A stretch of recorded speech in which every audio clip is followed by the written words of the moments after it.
Hello, everybody. How are you guys doing today? We're just waiting around. Let a few more people show up so that we can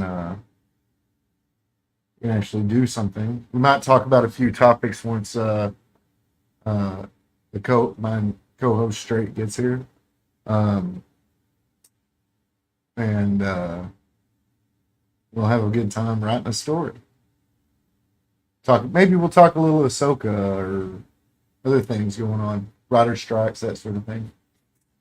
Uh, But the ultimate goal here is to tell a story. So please be patient, and I'll be right back.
Okay, so just so you guys are aware, we're waiting on Straight to get here. He just got off work literally at 7, so I might end up pushing this back to 7:30 to give him some time to relax after work.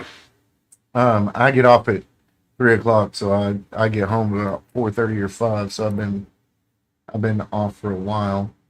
Um, Now one of the things is I want to let you know this is going to be family friendly if we can help it. Sometimes in the writing process, you've got characters that do say things that you wouldn't normally want your kids to hear, but there is going to be the occasional slip up. Uh, but we're going to try and keep it, family friendly.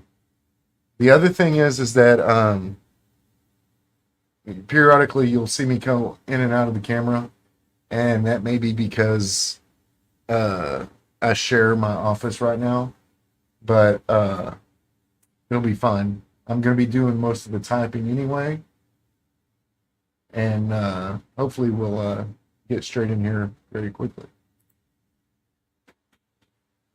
So I have a few things that I think that we'll talk about while we're telling this story, um, because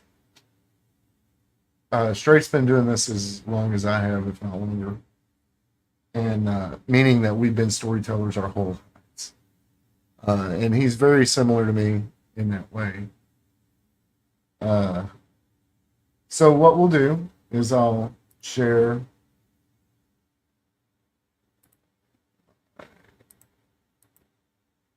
window here, and we'll get started with this just as soon as he gets here. And if we don't have enough people because this was supposed to happen last week and didn't, I had power issues as well as heat issues. Um, we will try and get this. And I'm going to be looking up here a lot of times, so I'll just turn off my camera and we'll see how it goes.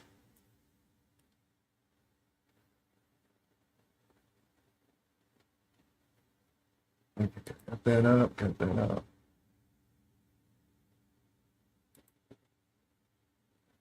So this will be the first story we do.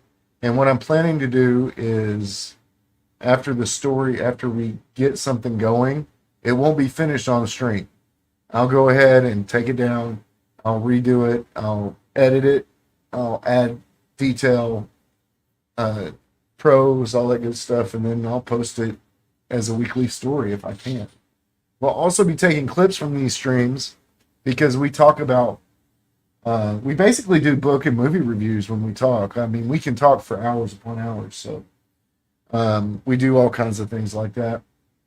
We talk about writing quite a bit and what we would do to approach a certain situation, et cetera, et cetera. So I hope this will also be informative for people. Uh, right now we have nobody watching, so I'm going to go ahead and drink my soda.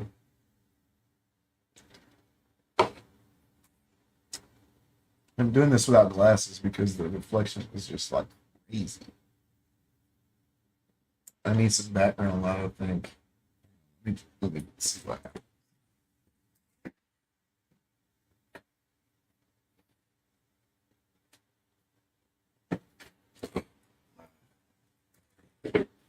My head's too shiny.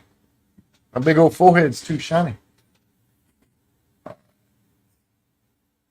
And this blur back here is just because he's got Rebels playing. I shared the room with my son, and he's watching Rebels because he kind of likes Ahsoka, and he's got a few things to say about that I'll relay to you guys. I don't necessarily like it because I'm a traditional Star Wars dude. He tries to give things a fair chance and doesn't believe that the first 2 episodes showed us enough. One of the things that he was saying is that when I said this is just another Disney girl power thing, he goes, well, not really, because at the end of Rebels, and he's got a point if you consider this is technically Rebels season 2 or season 3, whatever it is. It's the next season of Rebels is what this is. The guys are all gone. Ezra went off to the unknown regions wherever he took Thrawn, that they're trying to find him. And the Jedi died, and I'm trying to remember this from memory. I don't watch a lot of Star Wars anymore, unless it's the original that I have on DVD and videotape. I got it. Oh, Mark Strate remembers whenever I got it on video. He was there, years and years ago. But he's like, all the guys are gone. Deb went to go fight or be a part of the New Republic and is off on his own thing. So hopefully we'll see him. But he's like, it's not really that it's girl power, it's that all the dudes are gone. So they started out this way. And I kind of see his point. And it's a good point. But we'll see as these go on. Now, I don't really think it's a very good show.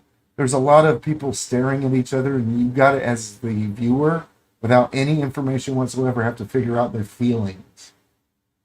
I can't. Why do they think that we can read their minds? My wife does this. She goes, "Oh, I thought you were going to do that." I'm like, if you would have told me you wanted me to do that, I would have done it. I can't read your mind, but that's probably a common gripe that we all have. Women seem to understand each other in a way that we can't see. All right, so the first thing we're going to figure out is our predicate for our story. Is it a what if? Is it? All my stories are character driven, so we focus mainly on the character, and then put them in a situation. That's the way I write. But also, you need that situation, so that's what our predicate's going to be, and then we'll get character name, maybe a couple. Any more than 2 doing on a stream is really difficult because you lose track. I've done this before. I did it with Riding Raven. And if you do too many characters, it kind of gets away from you too quickly. You'll forget things. So usually 1 or 2 characters are probably best. So we'll need at least a protagonist. And a secondary character.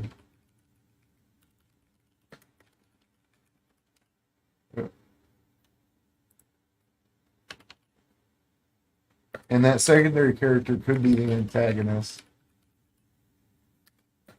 Or he could be the foil to the protagonist. But the reason I put those in parentheses is because the antagonist might be the situation. So that's something that we gotta.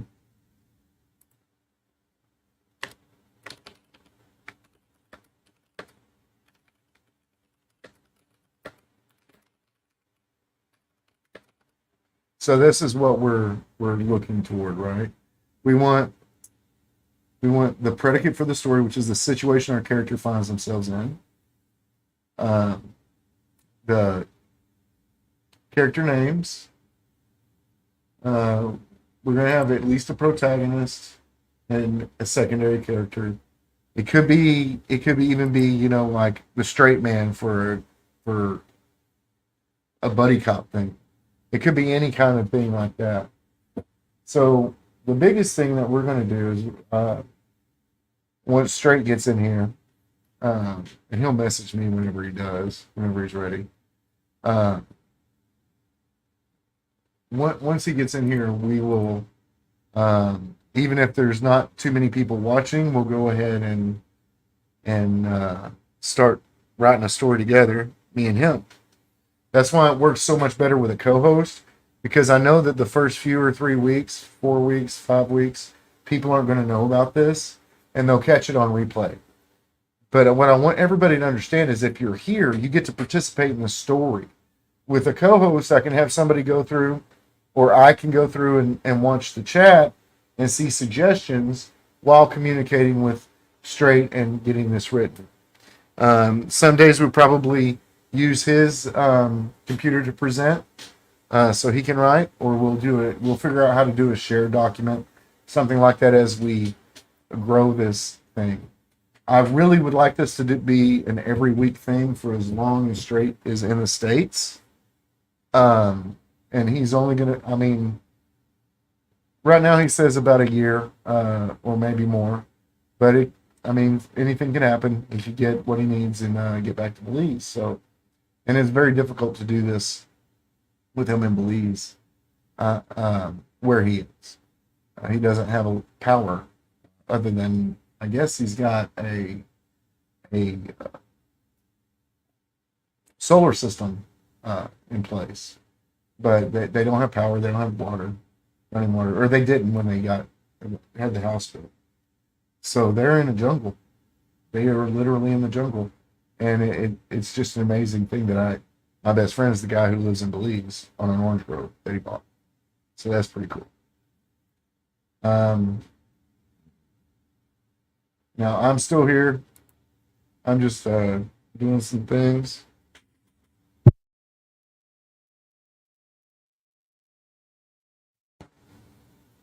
Now I understand that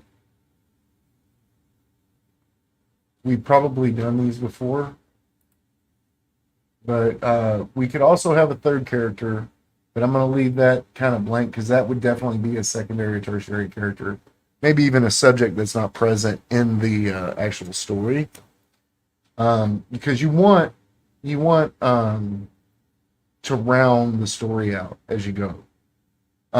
You're going to edit it later, right? So you don't really need um, the big details in there, or the moving prose, or the description that makes you feel and taste and smell the area that you're in. Um, those aren't things that I keep getting confused with my cursor on one screen and not the other. I'm down a screen right now. When we move my desk, I have a very good system, but it's a laptop. It's a 3080, but it's a mobile 3080, and it's got an i9 Extreme, or it's the Ryzen 9. It's the big one. But anyway,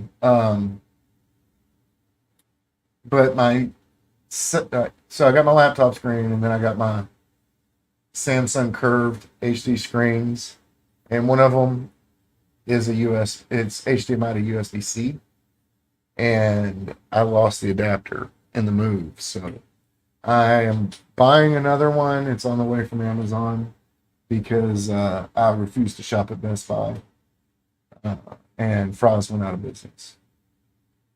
So there's not a whole lot you can get. You either go on websites where you might not get the tech you need because they're not, they're a little, you're probably getting stuff from China anyway. Or you go to Amazon. It's kind of like if you want a phone built in the United States, good luck. They don't exist. So I'll get that, and then we'll be able to. I'll be more comfortable anyway. I'll be able to watch the channel.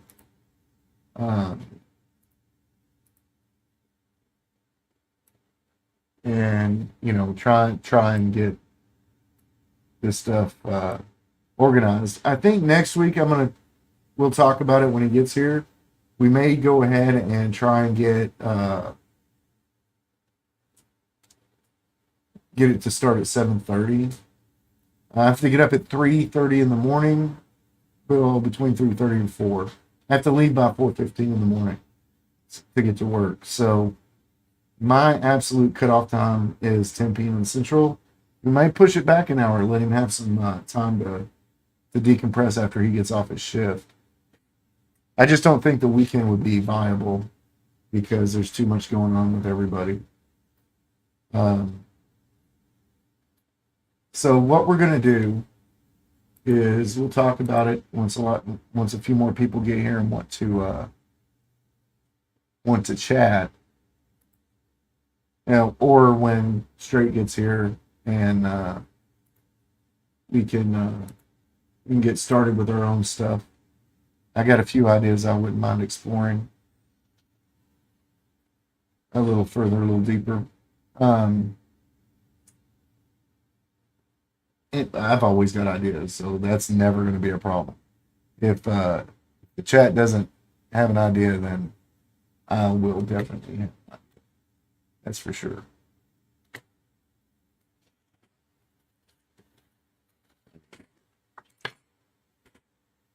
Really need a mouse pad. Mine are drying. They just got washed today because they're whole desk pads. All right. And then we will also go over detail, character details. Now, from my point of view, the way I write, and this is by no means the correct way to write. Everybody has a different method. This is just the way I do it. I create the character as complete as possible. If you look back, there is a character sheet, just the tip about creating characters and using a character sheet, like a tabletop role-playing game character sheet, like Dungeons and Dragons or something like that, because you get a more detailed and comprehensive picture of how your character would react to situations, things, ideas, all that sort of thing. So it's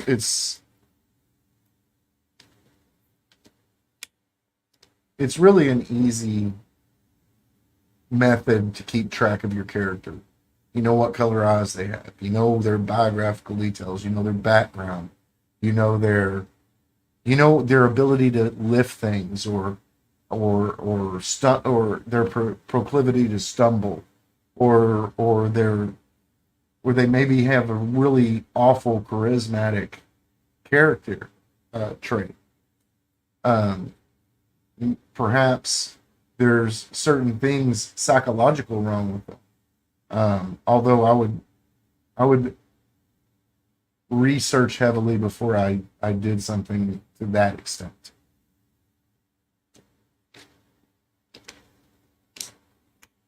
I'm going to tell you something else. A lot of people in your orbit when you begin writing, because when you write, you're going to find yourself in a situation where you have to research things. Like, I know how to forge. Well, I guess this is not the best example anymore because there's Forged in Fire on TV now. But when I was a kid and I had to go to the library and research how to forge steel, and I did not know that for hardened tools, you quenched your product in water, but for knives and weapons that were to slice, items that were to slice, you quench them in oil.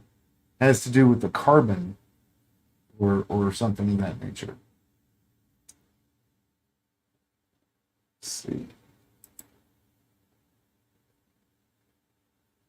I expect him here in any minute. Let's see.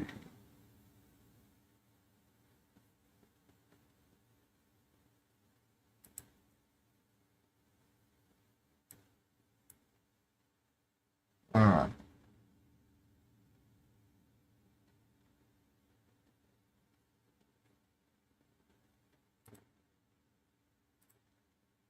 All right. So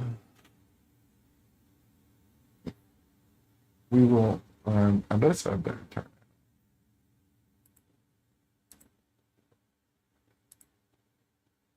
All right.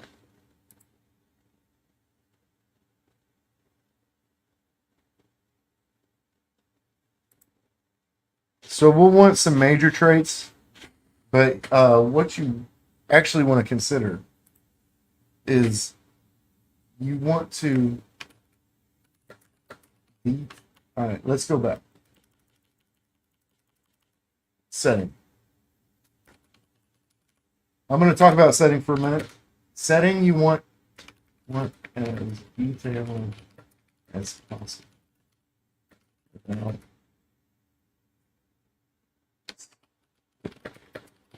I'm doing this. So what do I mean by this? What I mean by this is that you want to use your senses.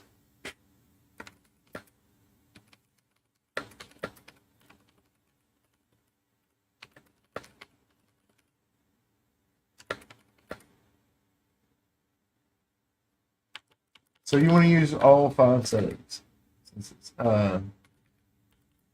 or as many as possible.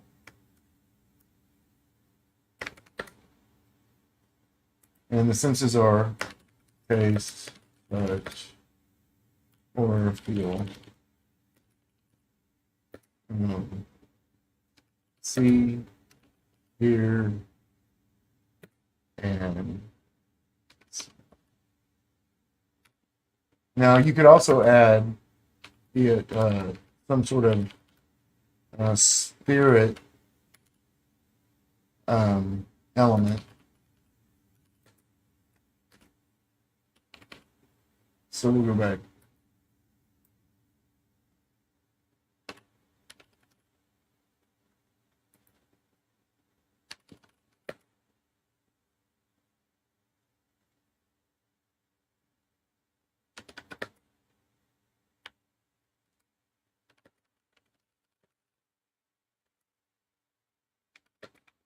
Yeah, feeling something in an abstract way.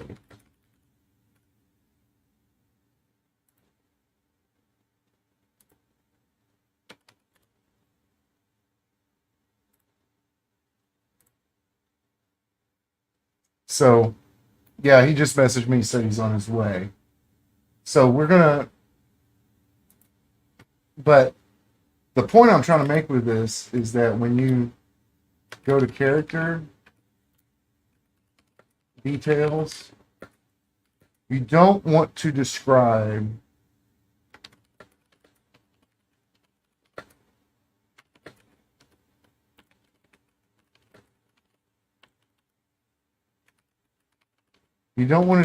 your character completely. Okay. What I mean by that is you want to leave enough out that the reader. I have to say that because I put almost everything I've been writing lately online. Horrible voice actor. I need to fire him, but I ain't got nobody to replace him. That him being me. But so you want that so that the reader listener fills in the blanks with their own imagination. Because we're people who write are philosophers. We're saying what if? Why not? We're going, what if this happened? Or what if that person did this or things like that, right? So we're focused on the why and how and all that stuff. If we over describe the character, we might as well, just cast somebody and not let the reader participate. So you want to let the reader participate in the story by filling in the blanks. It's a fine distinction, right? And I mean, you can only have them stand in front of a mirror so often. But if you'll recall, I don't know if you did this, but we did when I was a kid. We would argue with each other about, if we read the same novel, about who would play the characters in a movie. I'm sure a lot of people did that, especially before the internet. And and it was almost like the superhero arguments. Who's better, Spider-Man, Batman? Who's better, Superman or Flash? Who's faster? That sort of thing. The arguments that keep piling up, or used to before they destroyed all that stuff. But we're gonna. That's part of the point, is to let the reader or listener's imagination take them to that place. You want them to be in the story. You want them to not become distractive or fall out of it. So what you do is you partner with them and let them fill in some blanks that allow them to reach forward and be like in the moment. And that's really what a good story does, is it lets you be in the moment without jarring you out of it. And I think that's something that I believe that our entertainment has lost lately. I mean, there's not even that many great stories. In fact, the only thing I'm really looking forward to watching is Joker 2, and that's only because I think Lady Gaga would make an excellent Harley Quinn.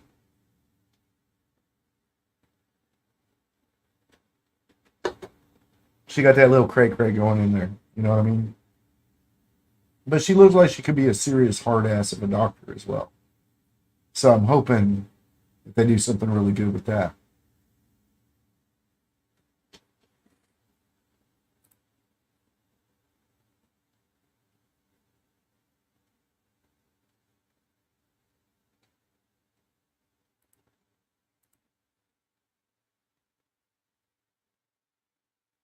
All right, let's see here.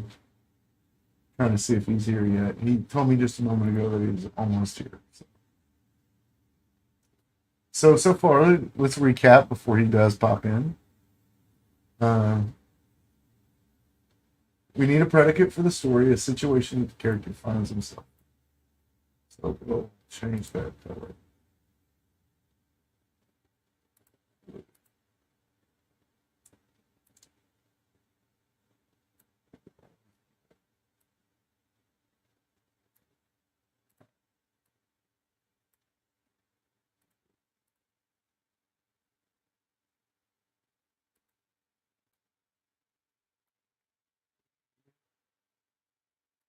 All right, uh, so we'll need a predicate to start with. We will need some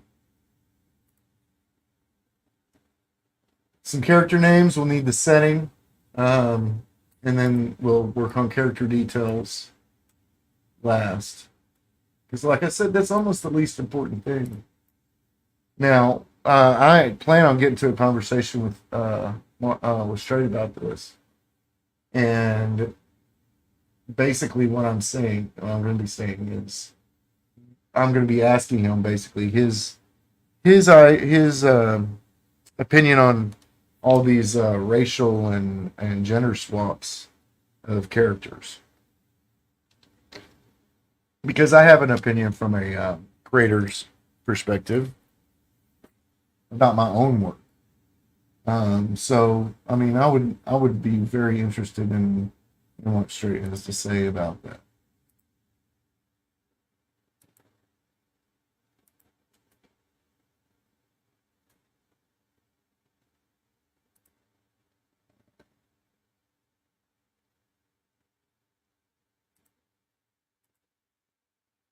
Okay.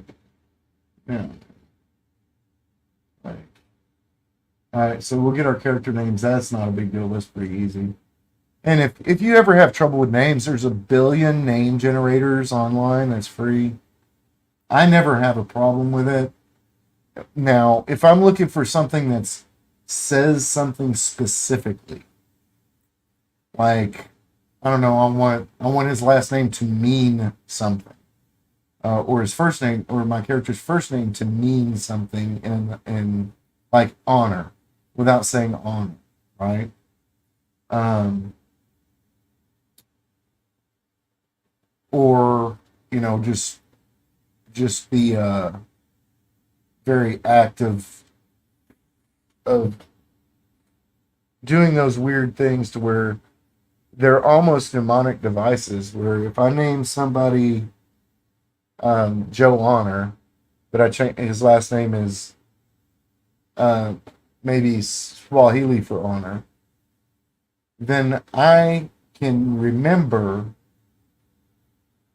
part of his character, part of who he is, when I go back to rewrite. And ideally, when you rewrite, you want your original rough draft to sit for a while, so you forget details that you had in your mind. Because if you have the details in your mind, you're gonna forget. If you always have the details in your mind when you're editing your rough draft, you're gonna leave stuff out because your mind will fill in the blanks for you because you already know. Um, in fact, I've had to completely withdraw myself from my novel. So, because I worked on it for so long and so many years that I know it almost by heart. So, I'm going to rewrite it, um, and then go back and reference what I had before and take the best of both. So, that's why that project is taking me a little bit. Plus, I'm working outside in the heat, doing manual labor that I haven't done in 30 years. So, that's really got my time tied up. And those of you who know, who listened to the story, I had a heat stroke not long ago. So I'm trying to be careful there. Drinking lots of water all the time.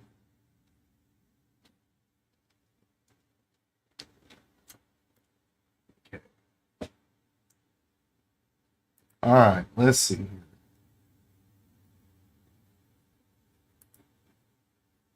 Gotta,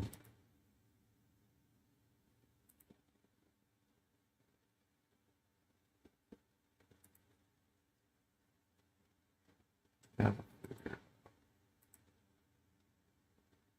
Okay.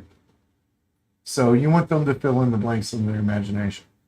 Now you don't want to. You're not going to use all. I mean, you're not going to taste your environment unless there's something that will also be here that you also be smelling, right? An odor that you can taste. You might use language like that. You want to use two or three. If it's a fantastical thing that you really want to hammer home, then you use as many as you can, right? Uh, so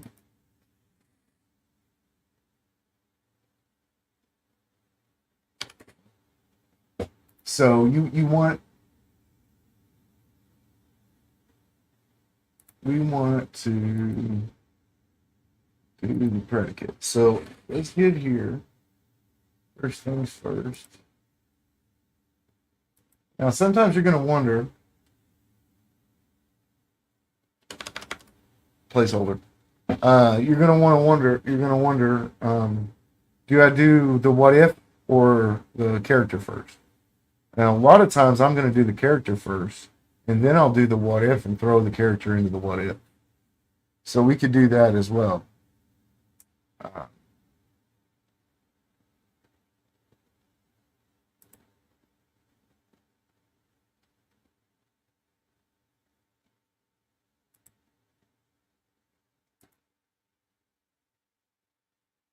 I mean, he should be here any minute.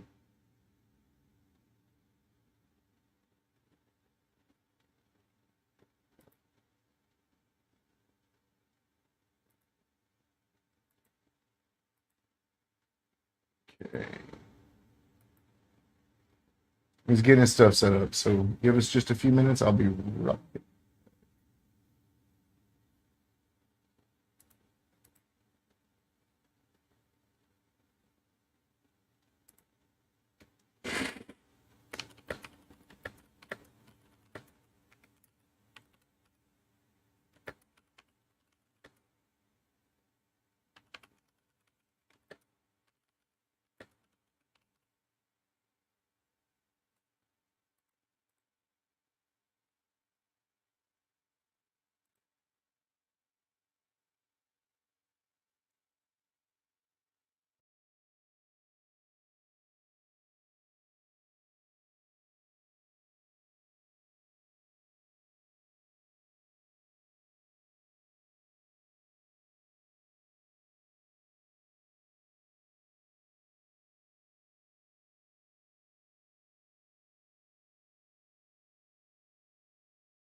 Okay, so he's getting set up now. There'll be a few more minutes because he's set up for work, not streaming right now. So he's getting it switched over. I think I'm going to talk to him about changing it to 8 instead of 7. That might be better for everybody.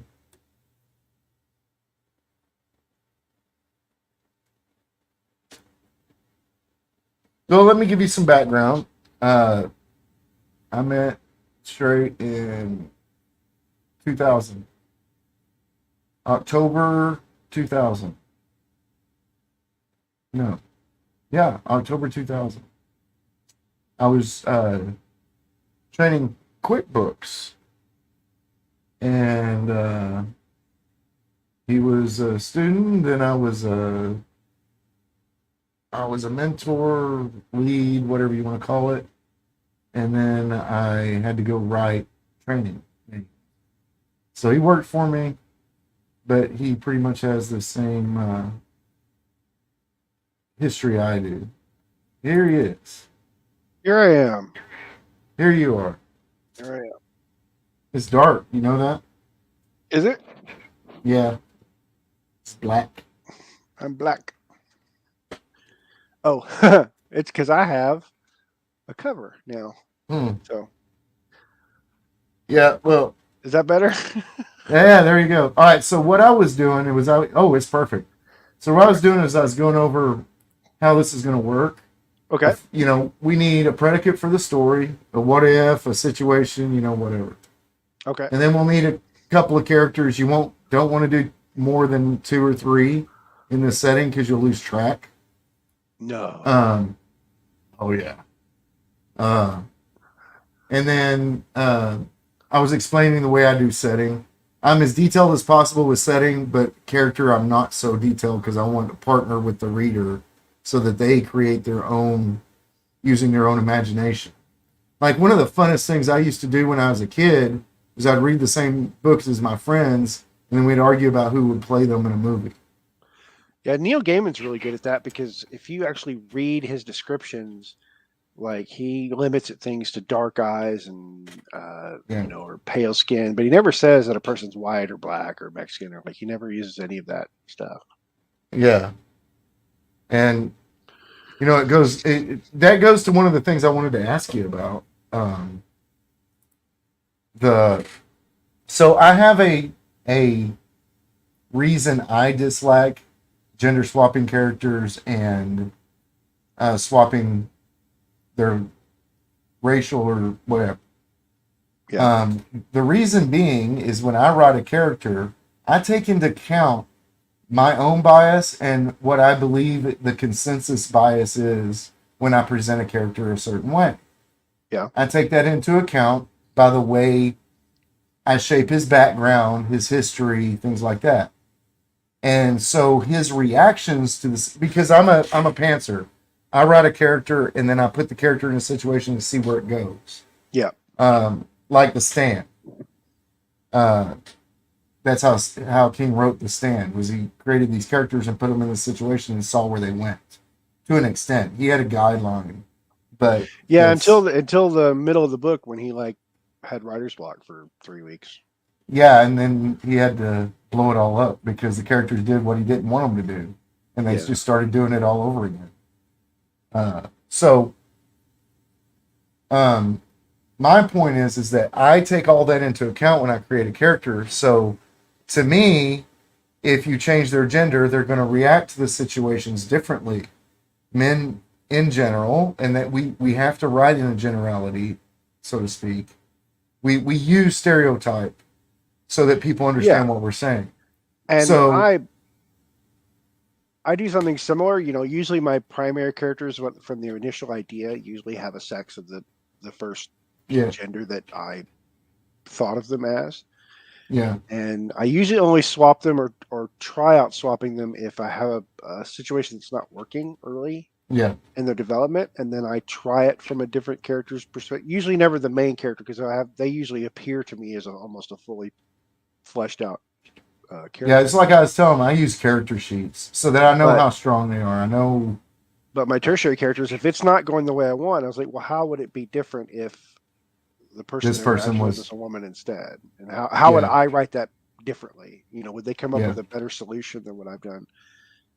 But for a lot of my tertiary characters, which are really just moving set pieces, they're usually for me it doesn't matter as much unless I'm trying to make something accurate to the way it would be. Like if I'm doing a military unit from World War II, it's not going to have any women in it because they didn't. I would have to change the whole paradigm of the world for them to fit and not stick out and not be forced. I don't want it to be forced. If I create a world where that's possible, then it's no longer forced and it's fine. But, well, I mean, there were women in World War II. They just weren't in fighting positions. So, that. And it can but I get what you're saying. Yeah, it depends on how far you go on because there's a great world there's a Necromancer series, and it's sort of steampunk, but it follows history to a point, and all of his descriptions have to do with Europe, and it kind of leaves America out of it. And the whole tangent I went on with that one is like, well, what if they, what if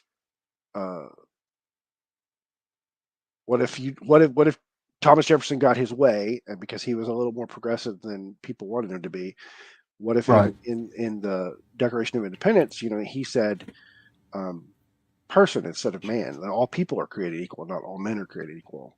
And how would that what would that look like 200 years later? If we started the Equal Rights Amendment in 1780, and we had the abolition of slavery before the Civil War would even happen, what would it look like in the 1960s? It would look like a completely different United States. So memes of destruction's in the chat. We haven't really got started yet. I was just trying to fill time. Okay. But he says, can you see the chat? Let me see. It's comments. It's called comments. Okay. Yeah, comments. All right. Yeah, he says it's like doing a D&D campaign. And that's how I learned to tell stories. Me too. as far I as mean, I started playing D with and D in people. 1981. Oh yeah, You know, I was like 9 years old, or 6 or 7 years old.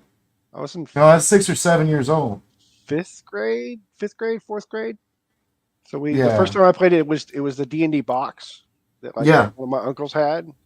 hmm It only had there wasn't a basic or an advanced. It was just there. No, it was just Dungeons and Dragons. It was before Yeah, the books came out when I first started playing it. It came with yeah, the dice and you yeah. could be a dwarf, a mage, a fighter, or a thief. Like that. Yeah, that was it. Elf and dwarf were character classes too. They weren't just Yeah. races. Wow. Gary Gygax. Because I'm old. Yeah, I'm me not too. chainmail old, but I'm just after chainmail old. So You're 50 now? I'll be 50 this year. Yeah, Yeah, I'll be 50 in May. next May. Yeah, Yeah. my son will be Is 7. is Chance exactly a day younger than me? Yes. Oh, yeah. So he'll be It's weird 50. that you're He'll be 50 next year too. it's weird that your two best friends are born like a day apart. Or maybe you're a day younger. I'm a day older. I was born on the 30th. He's the 31st. Yeah. So he's exactly a day younger than you. Yeah. And we're kind of the same type of person too. Similar. I don't put a lot of stock into the astrology stuff, but some of it's kind of creepy. You know, when it comes to astrology, here's my take on it. So it doesn't have anything to do with the stars and all that stuff. But Yeah. I read this paper on the early development of babies and how it affects their personality. Yeah. And the prime time for when they really start developing their personality is starting at 3 months. And so, what type of mood are all the people around them during those 3 months? If you're born in the Yeah. winter and 3 months later it's the beginning of spring, everyone around you is going to have a different attitude than Yeah. if you're 3 months old in the middle of winter and everybody's down and glum and like. So I think that has, and that just happens to coincide with astrology, but it's not Wow, that'd be a causation. good question. That'd be a good question for Jordan Peterson. Yeah, it's coincidence, not causation. Yeah. So Yeah. Yeah. And so, um, because what we astrology does needed. make a good clock. Like astrology Yeah. is really good for being a clock, but people take it. Oh yeah. Oh yeah. All right. So we need a predicate, or we need a character first. Okay. So, like I was saying, sometimes I come up with the character and then I throw them in a situation. Most of my characters usually start as one side of a conversation, and the it usually goes hand in hand with the situation, like how what type of character would be in this particular situation. But Yeah. my way is very similar. Yeah. So, um, Character names is rough for me because all my characters, the first one I never named them, so they're all named MC.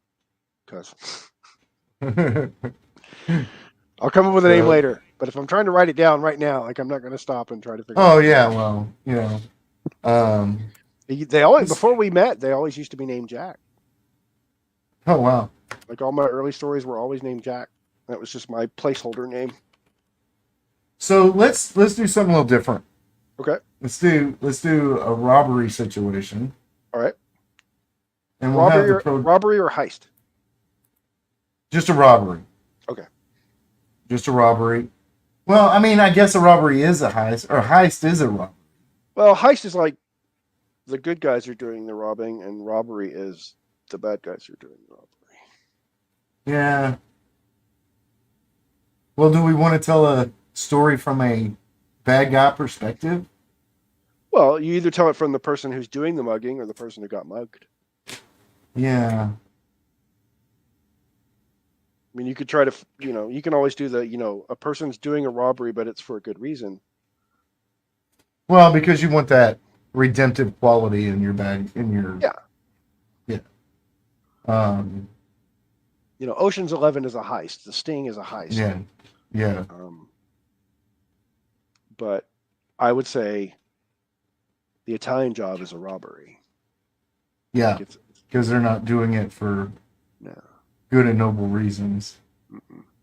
Even in the remake, they're doing it for vengeance, not Yeah. comeuppance. They're not doing it to like save a nunnery or anything like that. Well, I was just thinking about a situation where a main character is getting robbed, like he's Okay. a clerk at some store, or Yeah, you can she do that. is. Either way, yeah. Yeah.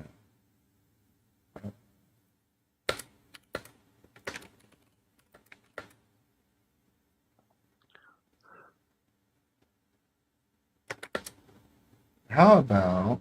Do we want to do redneck and it's a convenience store, or the feed store? Or do we want to do sophisticated and it be, Macy's or whatever? Well, I was gonna say a clothing Chloe's fine with me. store, and we would have our protagonist be a female. Okay.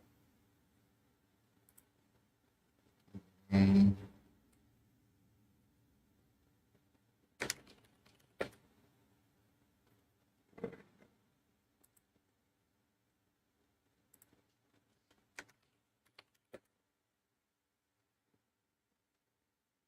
We'll say Helen for now,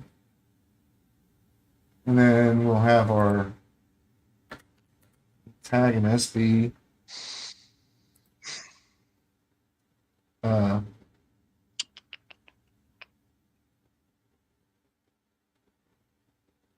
you know what? He doesn't need a name because we'll tell it from her perspective, right? We'll tell it from her perspective. All right, so From Cork. Okay. yeah, from the clerk's perspective. So that's another thing I like to point out to people sometimes is Okay. I can kind of tell a story from a female point of view because I can kind of understand. I've been married 4 times, so I've heard it all and seen a lot. And Yeah, but all your characters are crazy ass women. Well, most of them. That's just because I choose wrong. But You have a type. I do, and they're crazy. But so the other thing is though somebody asked me once if I could write a story from a transgender perspective, and I thought about it, and I said no, not because I wouldn't want to. It's because I couldn't put myself in their place to understand where they come from, and all I would do is irritate that community and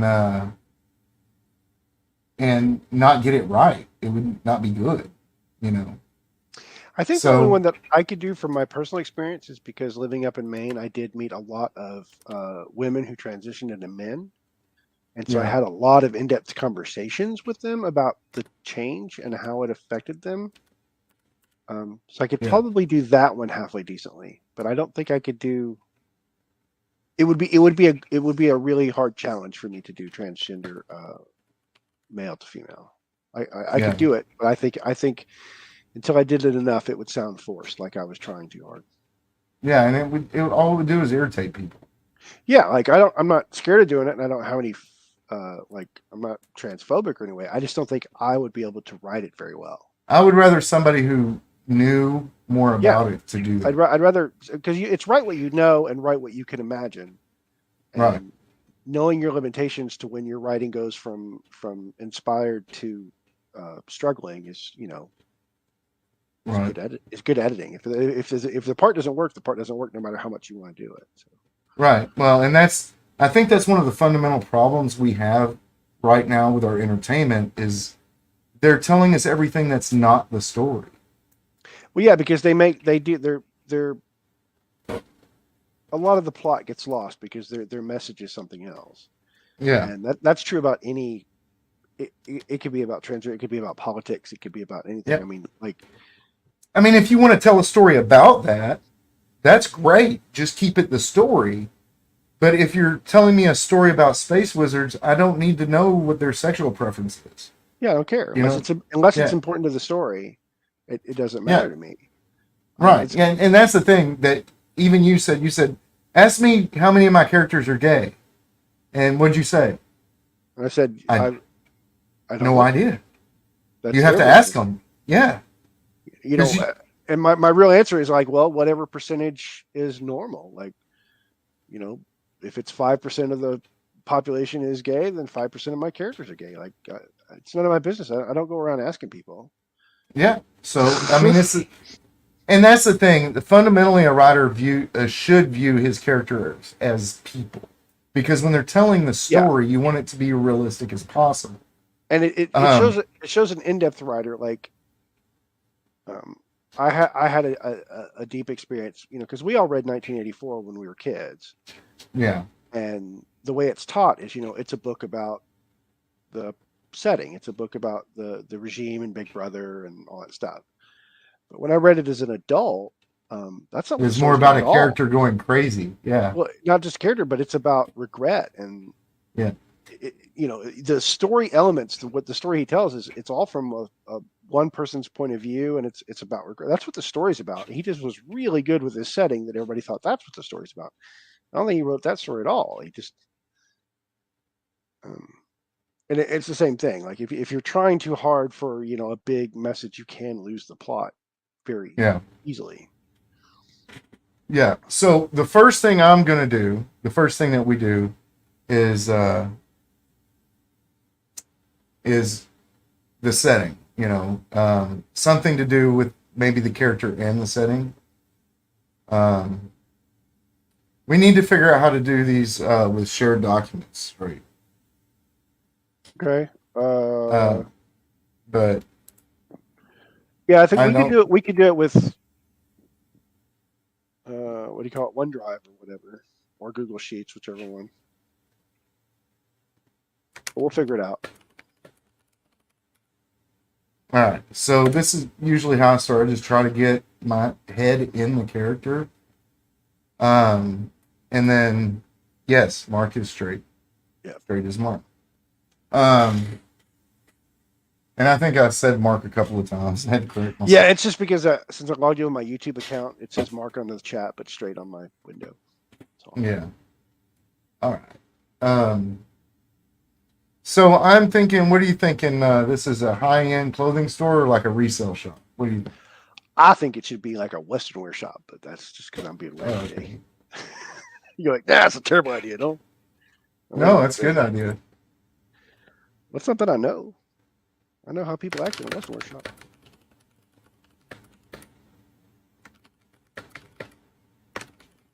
No matter how sophisticated I get, I'm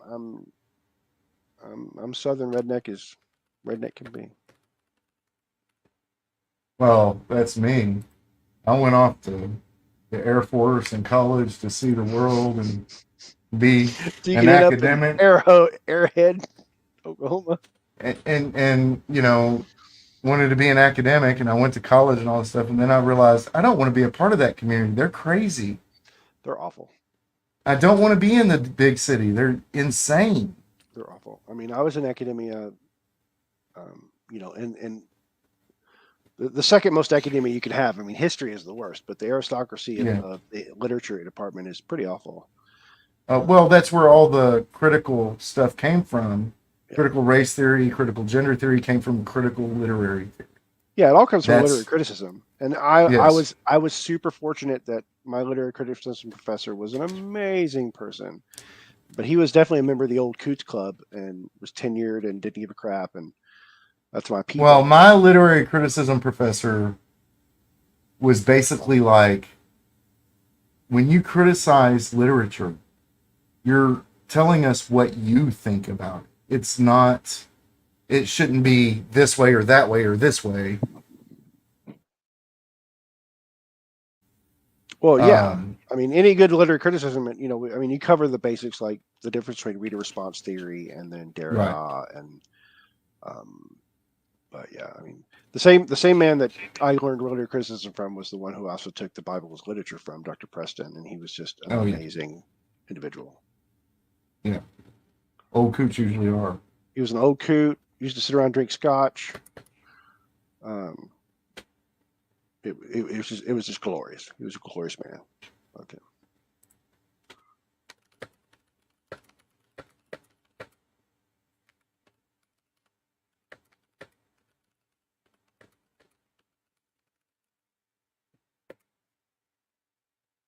We'll check.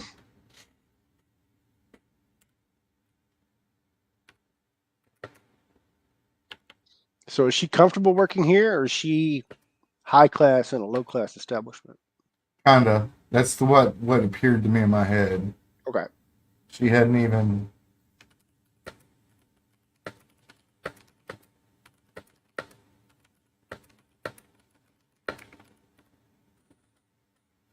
All I'm right, sorry. so that's our character pretty much, right? So we know several things about her. Mm-hmm. She's bored working there. She's surrounded by stuff she doesn't really use herself, She doesn't care and she about it, doesn't. Right, and she kind of thinks she's and above it. That yeah, tells us a lot about and her in quick and she's sentences. pretty much a new employee. She's only been working there 6 months. So with that one paragraph, we've got her character. I haven't Yeah. described her looks or anything. No, So but already the reader will have formed their own opinion about how they look. Probably a version of somebody they know. yeah, for me, the first thing to come to mind is like a bored librarian from my past. Because I've seen Yeah. women like this before. Yeah. In this day and age, she'd have a phone in her hand, but before with a book or whatever, like bored to be there. I do have a certain mental image of that person from my past, but Yeah. Yeah, I definitely got one, but I ain't gonna mention who she is. 'Cause you know. Anyway. It's the danger of knowing a person for too long. Yes. Yes.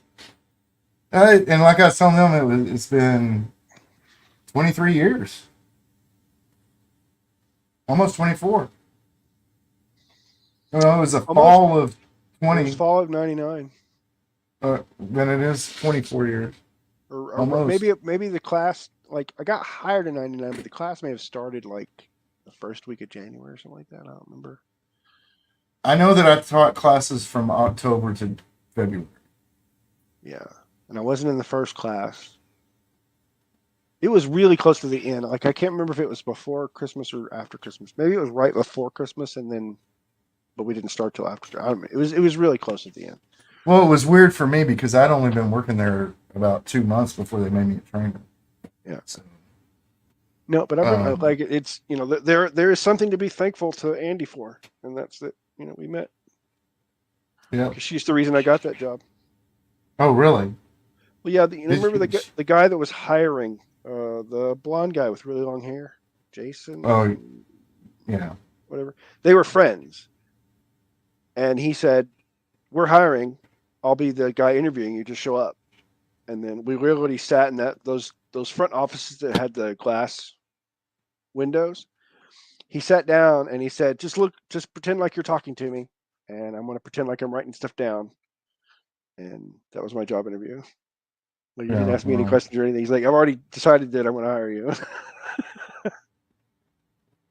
Well, yeah, I mean, it's just weird. It's been so long. Now you pretty much actually live in Belize. That's where my house is.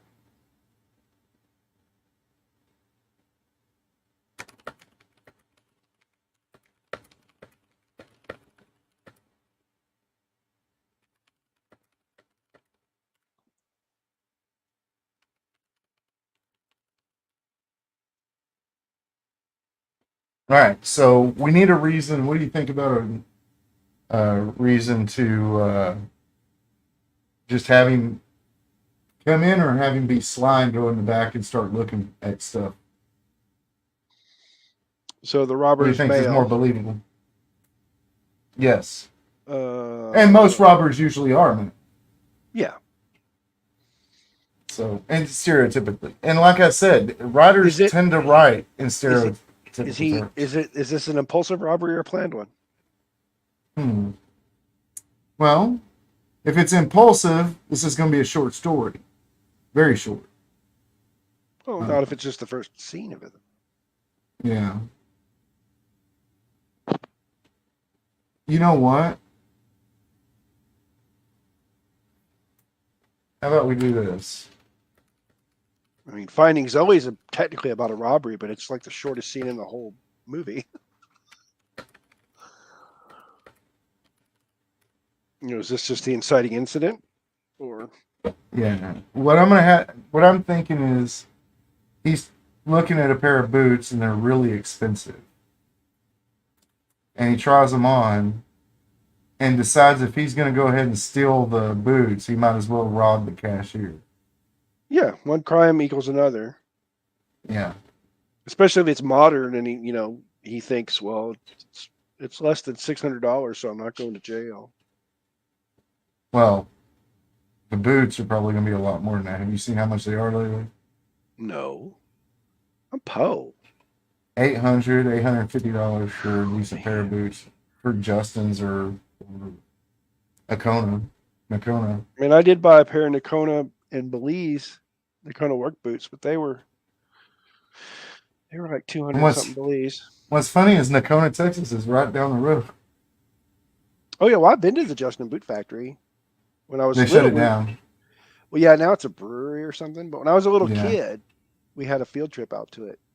Well, it's in between me and Wichita Falls. Yeah, because when I was 5, I lived in Wichita Falls, and they used to have a big, like a big, huge flea market out there once a month. Yeah. Oh, they still do. I haven't been there for quite a while. All right, so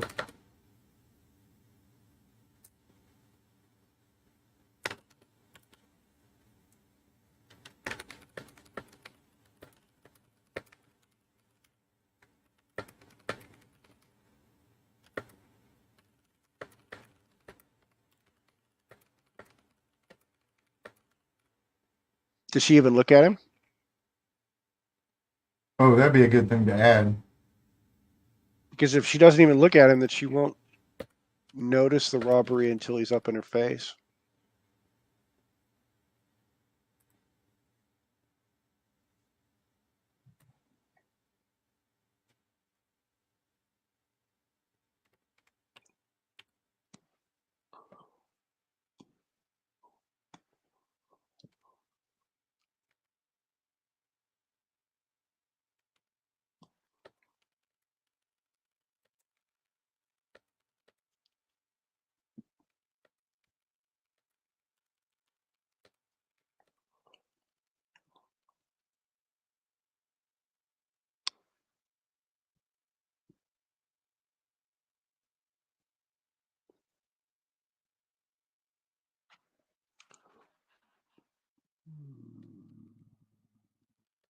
Notebook.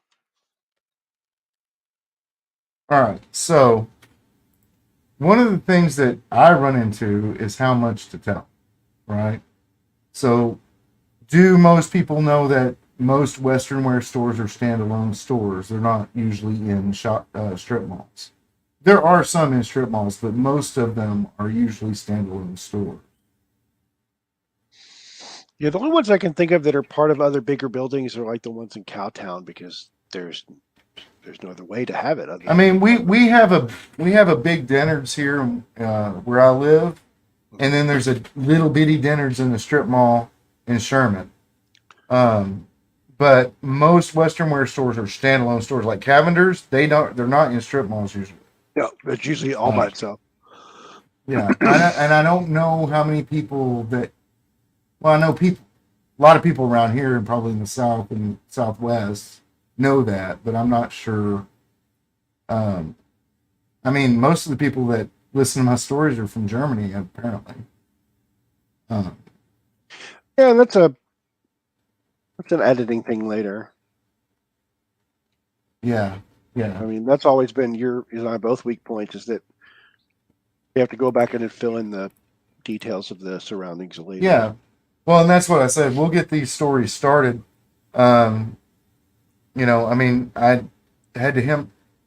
By the way, do you want to start at 8 instead of 7 so you've got an hour to relax after work? Or 7:30.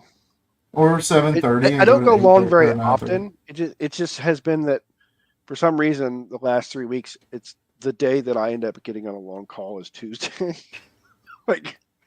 Yeah. because God has to have his little laugh. But that's working in with phones. I mean, yeah, I mean, I like Fridays, like I'm never over, and Thursdays, but this week is also kind of weird for my particular um, area of expertise. So well, that's one of the things I love about the working for my dad is I'm always off at 3. You yeah, and know, I miss. There are many aspects I miss of being my own boss in Belize. There's some I don't miss, but um, being well, beholden to the time card again was a weird adjustment for me. So yeah. Well, like I said earlier, you said it could be a year, it could be longer, mhm. but anything can happen. You know, Oh, I anything can happen. mean, I mean, that's not the only thing I'm doing. At least I'm trying to write, and I'm also trying to, become a data analyst. But uh, well, and we're gonna get that book published very soon. which one? The first one? Circle Driven, because I'm working on the outline of the second book Did I already. tell you that when I went up to Maine Hmm. and brought stuff down, that some of my notes survived the fire? Yeah. So I have some of it. Well, whenever I come down to see you, hopefully it'll might be in October. Okay, it's my birthday. Um, well, my wife I'm bit, has a family thing in Marble Falls okay. that weekend, and she Which has to one? leave on Thursday. The last weekend Huh? or the last weekend I or the don't weekend? know. Okay. I don't know which weekend. The last And weekend in then, October, I'm going to be with Nisi yeah. Oh, camping. so you'll be up here.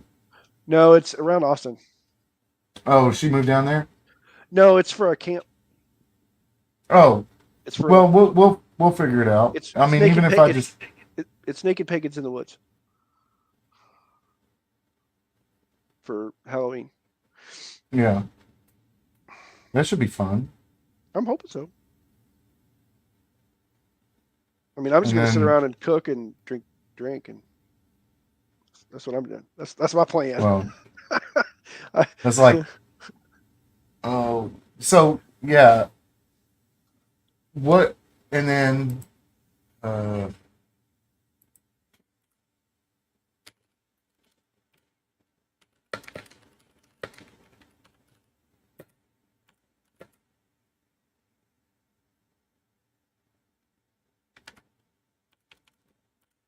I need that comma there. I'm the king of commas.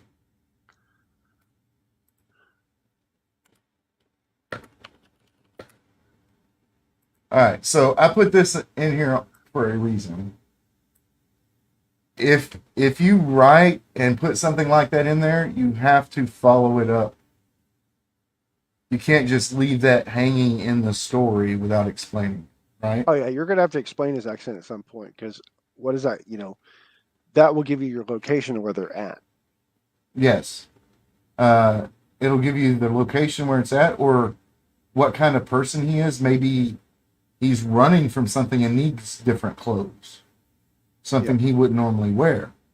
Um, and it could but be, and he doesn't have to be from around there. Like, if this is set in Texas and he's in Wichita Falls where they have the thick um, um, John Wayne you, drawl, if he doesn't have that John Wayne drawl, then he's obviously, it could be something that she remembers later. Like he dressed or from like that he was around here, but he wasn't from around here. or that twang that East Texans have. Yeah, East Texas twang or Southern Texas, Yeah, a North lot of people just Mississippi. think. A lot of people think we talk like Georgians, I guess. But even Like that. Georgia, I mean, a lot of people what they think is Georgia, that's really Savannah. That wine Yeah. that's Savannah wine. I mean, Texas I just has the mean, benefit of being so big that it encompasses a lot of geographical areas, so the people are going to be very different. well, there's a lot of actors that come from Tommy Lee Jones. I mean Matthew McConaughey. They have an accent, a draw, but they're different. Yeah, I could tell they're both from Texas, but Yeah. and I know Matthew McConaughey's from Southern Texas. He's from around Austin. But the point is that in a lot of things I've been reading lately by newer authors, Hmm. they do this and then never explain it. I think Well, that might be partly because they're not used to. They're used to experiencing the accent because they see it on social media, and so you experience it already, so it doesn't need explanation. So when they try to write it down, it's just something they gloss over. They expect everybody yeah, knows. and then I mean, it's a good detail. it I think it's something that following it up with it something is the difference between a good writing and you and can do it even like he has a Bronx accent that she doesn't even recognize, yeah, or or Philadelphia, or yeah, or if you something want like that. Midwest Plain, or I Right. tend me writing, I tend to stay away from some of the stereotypes because I don't know those accents very well. But like I know the difference between a nor'easter and a southeastern Mainer accent. That's a very Yeah, because distinct. you lived up there for a Yeah, while. because I lived up there. And the weirdest thing is a nor'easter accent is almost Quebecian, and it sounds a lot like Cajun. Like the cadence and everything are super similar. So, but downeaster is can't get that from here. Yeah, Yeah, and then yeah, nor'easter is very much like, um, I guarantee, so, like it's just it rolls off more like yeah. Cajun does. Southeaster is more like King. Yeah, King is. I mean, technically that's central, but King is definitely much more like a nor'easter Mainer. Yeah, because he grew up up along the coast, so from Yeah, Connecticut up. Yeah, yeah, and in so Bangor, yeah, which is which if anybody but watching ever gets the chance, you should just walk around Bangor, Maine, if you now have read any Stephen King, I because don't you're just usually walking around do. inside of his books. Yeah, pretty much. Yeah, like Um, the whole area from it they called the jungle, the Barrens. the Like that's a real Barons. place. It's called the Jungle in Bangor, and it's a real, like the standpipe is there, and you can go to the place where he built the dam when he was a kid. Like it's surreal. It is write what you know, and that's Yeah, what he's always done. yeah. Now, I'll so you have to separate the artist from the art, Hmm. right? And then I'll see him post something on social media, and I'm like, I've read every one of your books. I know you don't believe it, but um,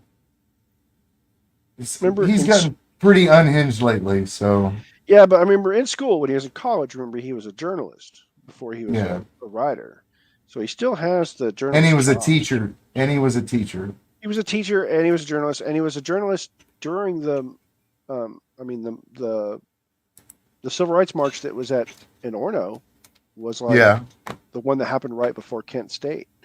So I mean, he was in the thick of the protests of the '60s. So he was that type of journalist.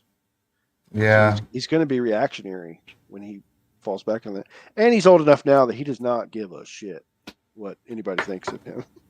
Oh man, I Like would still I he would had love to have a class from him, but he is. uh, I don't know if anybody's adverse to cussing, but he ran out of fucks a long time ago. yeah. He has Well, no more big love in his life. I told so the way I put it is we're gonna try and keep it family friendly, but when you're writing a story, you're gonna have to curse. Yeah, now it's talking more about the people People, listening. That yeah, I, people I, wa- curse. I was raised right, but I didn't pay attention the whole time, so I'm gonna cuss. It's gonna happen. Yeah. Well, and I spent way too much time working with tow truck drivers when I worked for VRM. Everybody was a tow truck driver, and they cannot literally. A lot of tow truck drivers literally cannot speak a sentence without there being a curse word. Not unless they're in church. And some of them have a problem in church. They just don't talk. Yeah, pretty much. All right, so that's why I wanted to put that in there. But so we can go two different ways. This could be a crime of opportunity, or it could be something that he's having to do. Like we said, like maybe there's another, maybe he's an assassin, or he's running from the law in some way and has to change his clothes real quick, Yeah, and he we don't doesn't know have yet. any money. He'll tell us. So that's that's where we're going with it. So I'm going to highlight this in red, and we're going to go either this kind of opportunity or something bigger. Now, from Helen's perspective, she's not going to care either way, No, right? not until it's Because important. all she's going to know is when he's there in her face demanding her money Or not or until it whatever. affects her. I guess important is Right. the wrong word, though. It's more I could say not until it affects her. Yeah. Because, like, honestly, if he grabbed something right by the door and ran out, doesn't affect her. She probably wouldn't even be able to describe him. Right. You know, if he goes all the way to the back and then he confronts her and robs her and takes the money, then it's important to her and she'll remember it. But Right. so the So, closer he gets to influencing her life, the more she's going to remember him. But until that point, she won't. Like if he just left the store now, she wouldn't be able to tell you what color his clothes were, or even if he had dark hair or anything. Like you wouldn't. all right. So let's just keep those in mind while we're writing. All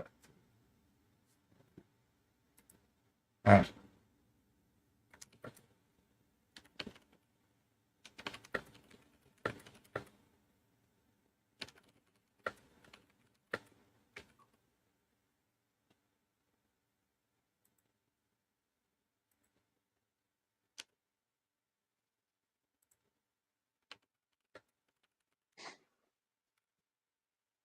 All right.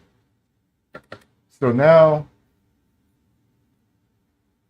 we're going to think for a moment.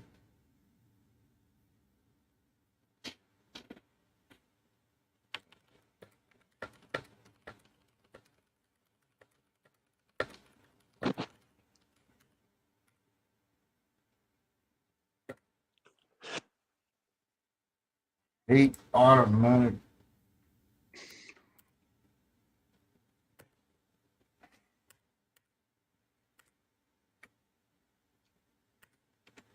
There we go.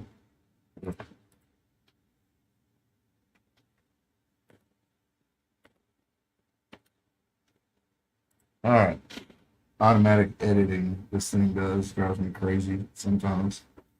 But unfortunately, Word is the best product there is to use.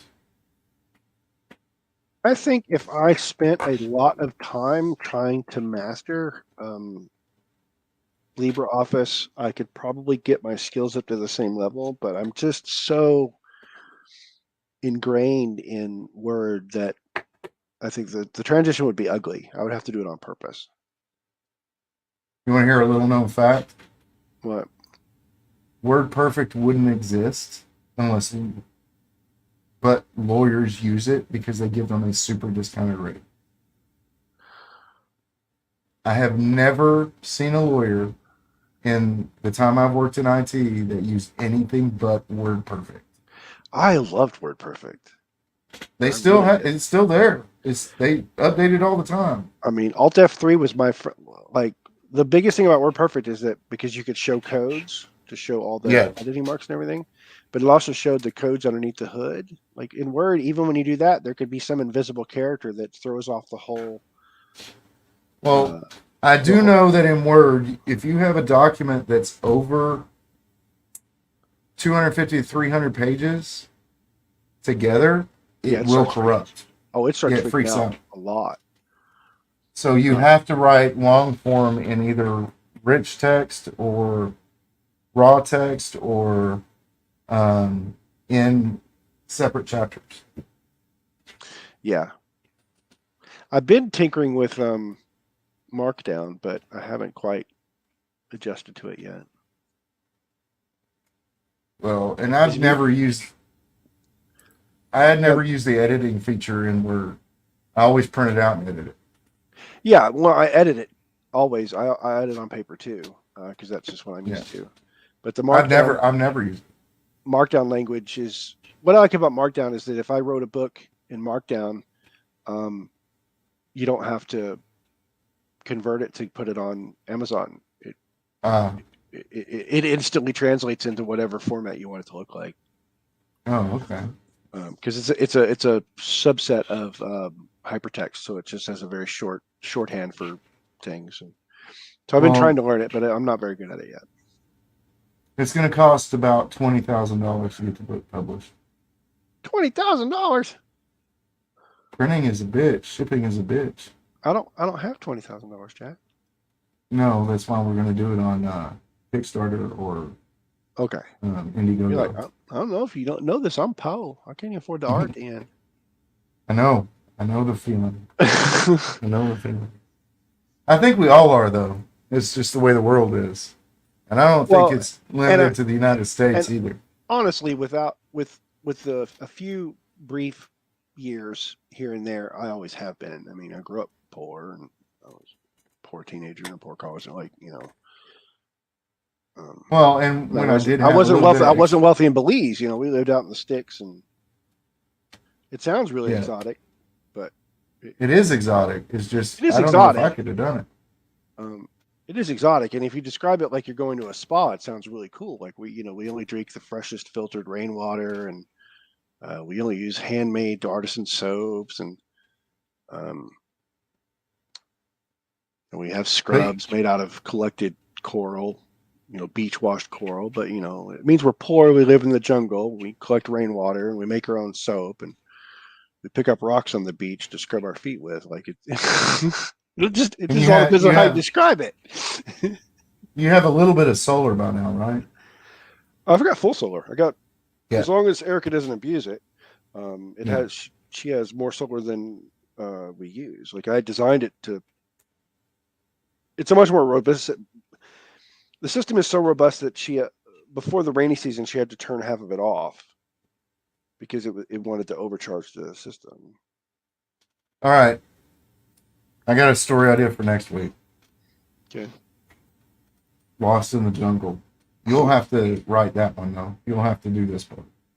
I know a little bit about the jungle. I know more than the average white guy, but that's what I mean. I'm not as good as the native.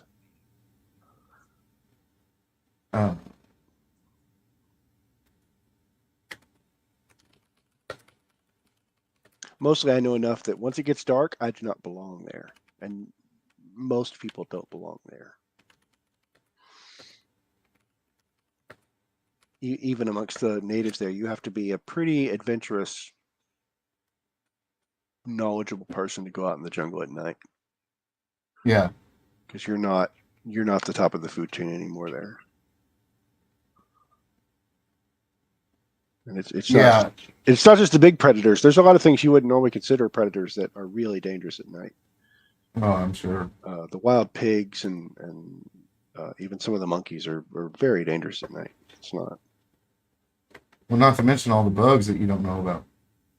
Bugs and in the jungle, there's a lot of plants that you shouldn't touch. And you definitely can't tell that you shouldn't touch them at night in the dark. Like, it's dark. It's not coal mine dark, but it's unlit warehouse dark in the jungle. It's pretty dark. Oh yeah. All right, so here's where I think we're gonna stop on this one. Okay. And I'm gonna, like I told everybody, but when we started, what we'll do is we'll get to a point where we'll stop, and then I'll take this that we've worked on.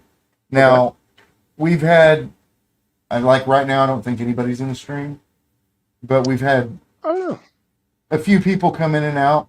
So once this gets to be a more regular thing, the last time I was doing this, just me by myself, I had a lot of participation. The thing is, a lot of people didn't know if it was happening.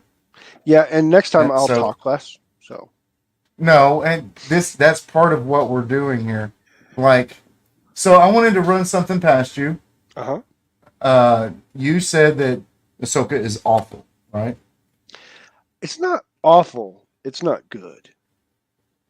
Right. Like it has it has the things that Star Wars does well. Like the scenery is good and the effects are good and the ships. Well, the fighting's not good. All the background is good, but the fighting's not good.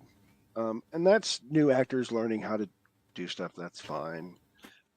My problems with it are, and I don't want to pick on the genders because it's not necessarily that, but, and I've only seen the first episode, but all the problems that arise in the first episode are because of the decisions that were made by the characters.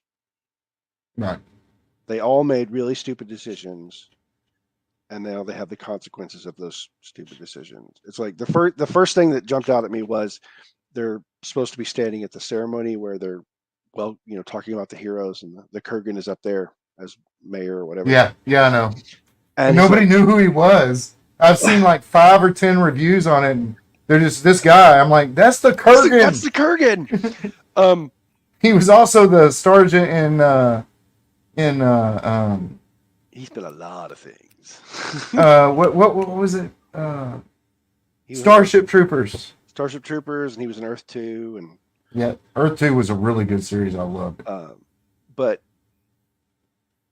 so she's supposed to be like a general or something, and they're honoring her, and she's off riding her speeder bike, and she does something, not only disobeys orders, but endangers her underlings. Like the stunt she pulled where she almost crashed into the person. Yeah. Like, if I had a general that did that, I don't care how much of a hero they'd be, I'd court-martial them. Like, that shows that she's an incredibly irresponsible person. Well, I think that goes to... That's fine if you're going to have that as a character, but then you can't make her a cool general and an incredibly irresponsible person. Like, that Right. character type doesn't work. They're making the characters really badass, but they're not portraying them as badass. They're children. Well, and it's because it is Rebels next season. Yeah, I know that I got that because I haven't seen Rebels, but I know that it is Rebels because of all the references they're making, because I've seen enough shorts of Rebels and stuff. Well, if you watched Rebels, they would be perfectly in character for her. Yeah. And what they've done is they've given every character that was in the rebellion a general title. Yeah, and they shouldn't have done that. They shouldn't have done that. That's a stupid premise for a plot. And the whole... Well, you know why they did that? Because in Heir of the Empire, Han Solo, Luke Skywalker, and Lando were generals, and and before the story starts, they had given it that title up. Yeah, but they're ripping off Heir to the Empire is what they're doing. And they earned their generalhood for the most part. They were developed characters with levels and stuff. Yeah. We met them in media res. We didn't meet them when they were kids. Right. And Sabine is a kid. That's the point. The MacGuffin is stupid. Like, the MacGuffin is stupid. It's a map. Okay, like, we've already had 2 other series 2 other Jedi movies that had to do with maps that are stupid and pointless. And I hate the map trope because it's like, okay, well, first of all, if you were this big badass General Thrawn or whatever and you were hiding, why would you leave a map to where you hid anywhere? He didn't hide. Ezra used the Force to call space whales to take them away, and they ended up in a different galaxy. That's how Rebels ended. Okay. So but there's still this map of this galaxy that's been sitting in a temple for 1,000 years. Yeah. Like, if the bad guy already knew where it was and that was her home planet, like, why did she leave it there? Not just that. Not just that. Why was it already like on her desk or something? Like, I don't understand. How do they know? Nobody's explained how do they know that this ancient map leads to someplace where somebody just got sent. Because if the bad guy knows, that's where it is. I mean, like, if they picked up the story where she found out and they said, well, the whales took him there, it's like, hey, isn't there this ancient whale, like, temple? I wonder if there's something there. Like, she would know that something might be there, but she wouldn't know that, hey, that abandoned temple that has that thing in it would... Like, it's too Mary Jane. Like, everybody knows too much, and then they don't know enough. Like, they can't be smart and stupid at the same time. Right, and I had an incredibly hard time with the first 2 episodes because nobody spoke to one another. They're not speaking to each other. They're not communicating. They didn't speak to each other, and they didn't explain what she was doing in the temple in the first place. Like, she goes through a process to try and figure this crap out to get the MacGuffin in the first place. Yeah, right? It was Indiana Jones. That's the first scene was the first scene of Indiana. But it was drawn out so long that it was unnecessary. Oh yeah, because it has no point and no explanation. And then, okay, so now you have this MacGuffin, and That you can obviously twist, and that you nobody can twists. that's like really nobody else could figure this out. Like you couldn't put it in the computer, and the robot dude couldn't analyze it and go, yeah, there's an internal mechanism that twists 3 different ways, and like really. Yeah, that goes to what you were saying, smart and stupid at the same And time. then not only and then she didn't have to be at her house to figure this out, like because she literally just looked at the thing and went, I wonder if you can twist it in 3 different ways. So she could have done it in the ship instead of wandering off with apparently the most important artifact in the galaxy at the moment.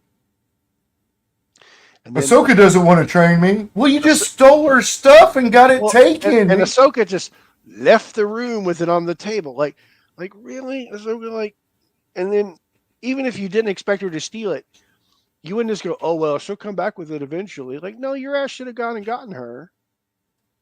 And I think as the character goes, And then Rosario Dawson's Ahsoka is way too stoic.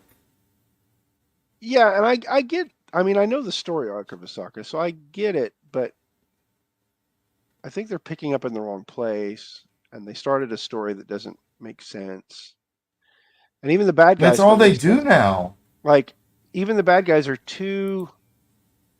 It's too much like Lucas's childlike thing. The bad guys show up and announce themselves, and then they fight, and then like if the bad guy was smart, I wouldn't be when the girl ran out because the robots took the thing. Like I wouldn't be standing there waiting for it to drop. Like as soon as it got out the door and it put it in my hand, it would have been on my pack and would have been getting my ass off the planet. Like because I'm stealing this thing, I'm not going to stand there and kick somebody's ass because you know, especially if I'm a Sith Padawan. Like if I delay, like my master's going to beat the shit out of me when I get back. Like just grab the thing and go. Like none of the characters make sense. They make really stupid decisions. And Well, even the bad guy, his apprentice, she's they're trying to make her Maul, aren't they? Just the stoic, silent. She's disgruntled Maul. She's a emo with a lightsaber. Like, meh. Yeah, goth girl. She's a goth girl with a lightsaber. Yeah, she's a goth girl with a lightsaber, and I don't want to. I really don't. Now, my son did have a point. Noah had a point, and he said, look, it's not girl power. The problem is that at the end of Rebels, Kanan had already died. Ezra got sent to this other galaxy, and Deb, the Wookiee stand-in that they had in the show, he's not a Wookiee, he's something else. Yeah. He went to work for the New Republic. Yeah. So at the end of Rebels, all that's left are the girls. Well, and the only problem with the gender thing is that the average watcher who doesn't watch Star Wars like we do or analyze things because of the writer ADHD thing, to a point until it got stupid, all of their behavior is acceptable female behavior. Yeah. If you change the genders of the, taking out the history that it's Osaka and those people, but if you just portrayed them with male characters, the audience would disbelieve it much quicker because men don't behave that way. Well, I'm going to tell you what they should have done. Well, they couldn't do it. They could do it, but I don't know if it'd look right. In Mandalorian, and that they had Luke Skywalker come back. Right? Yeah, I've seen that. I haven't seen the Mandalorian, but I've seen the scene where Luke Skywalker comes back. And I cried a little bit. I got a little because he was badass, looked like we were promised, right? Yeah. He wasn't. I'm going to drink blue milk from a monster titty and tell everybody the Jedi have to die. I'm a badass and I'm tearing everything up. Even if it's not all canon, I mean, in the extended universe. The disappointing part about the blue milk titty thing is that in the extended universe, there is a point where Luke Skywalker is the most powerful Jedi to have ever lived. Yes, because he doesn't have the raw power that Anakin did, but he's just one step down, so he has control. Yeah. And in the books, he becomes unstoppable.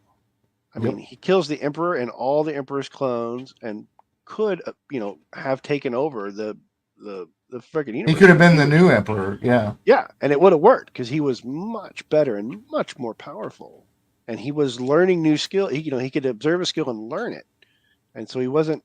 I mean, he was more Gray Jedi than anything else. But Well, that's what I love about this, and we might do that eventually. Play the old Star Wars role playing game. I have it.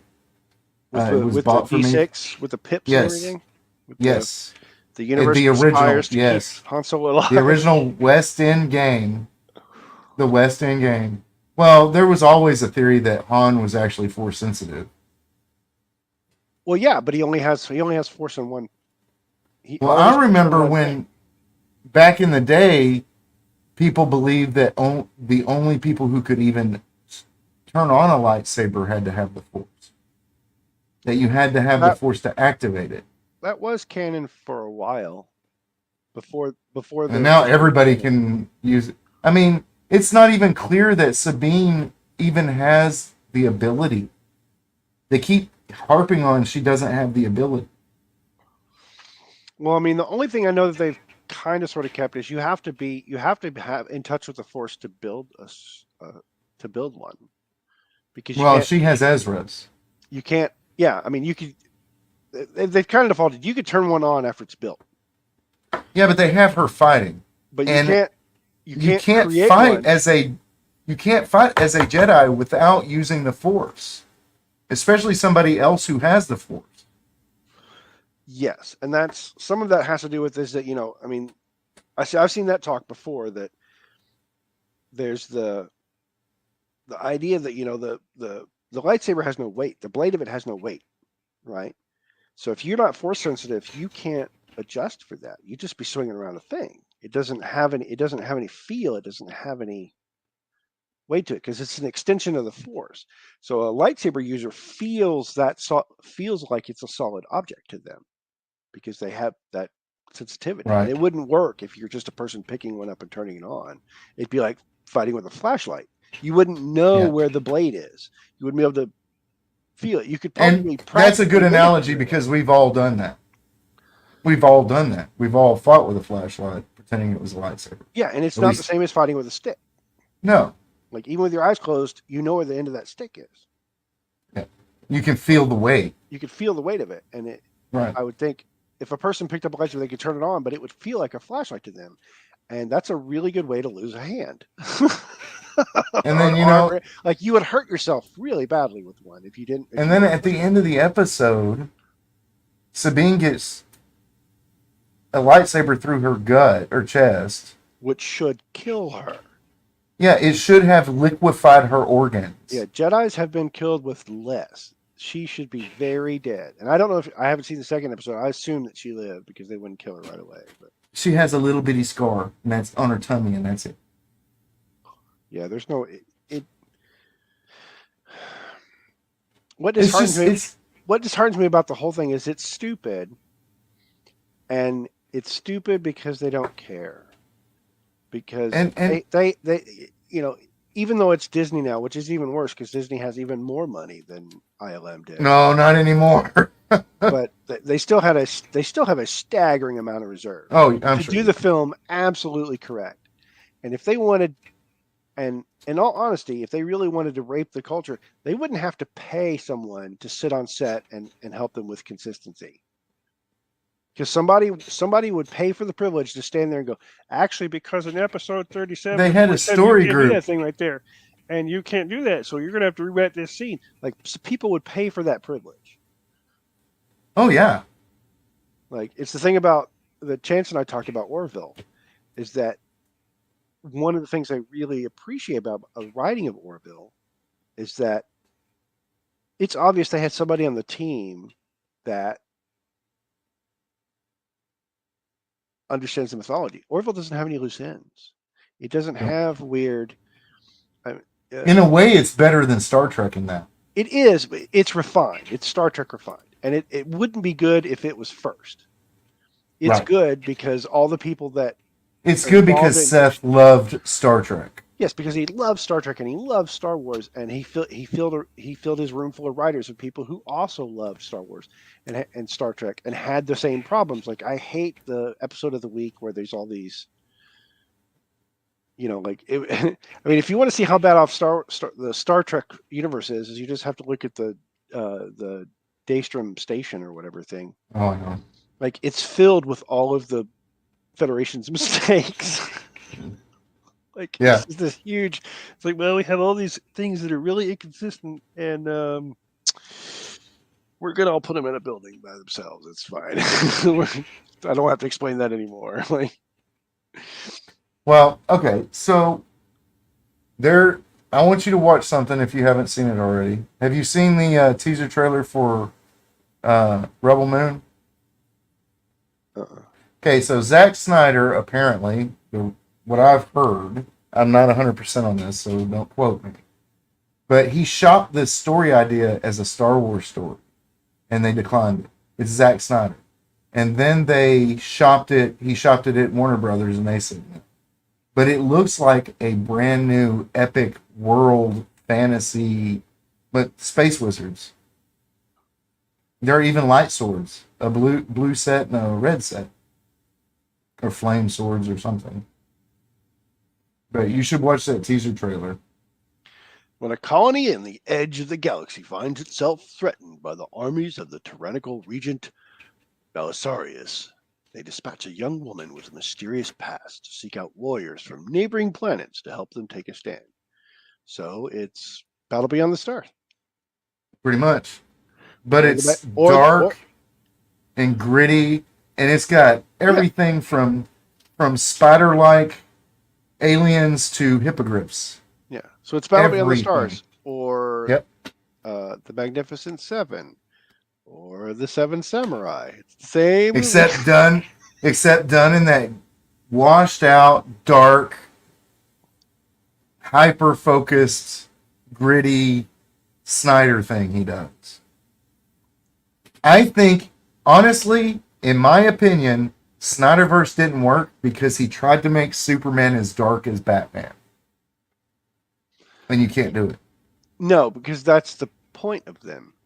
I mean, Superman They're was opposites. First. Well, Superman was first, and especially the original before Detective Comics, when the first Batman, when he was still a murderer, was created as the opposite of Superman. Still on the same side, but the first real anti-hero. He's the one that didn't care about the rules. He didn't care about the rules. He wanted, because he wanted vengeance. He didn't want justice. Mm-hmm. He wanted vengeance.